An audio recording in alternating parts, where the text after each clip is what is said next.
Снова здорово.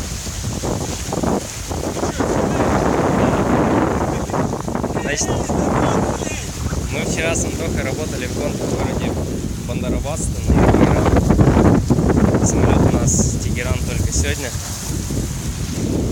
вечером. И тут так удачно оказалось, что город Бандарабас расположен на берегу Персидского залива, и здесь есть остров Кешим. Кешим, да? Правильно? Остров Кешим является самым большим в Османском проливе на востоке Персидского залива. И я пришла отдать очки наконец-то, потому что здесь солнце прям жарит и типа. И да, я тут стою прямо в Персидском заливе вообще весь. Вода тепленькая. Отлично.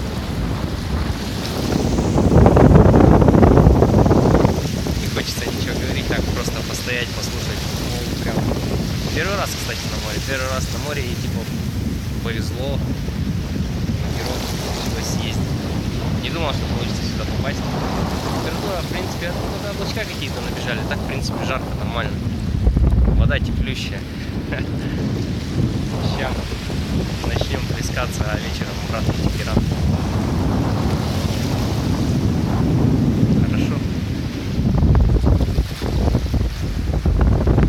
Покушать будешь.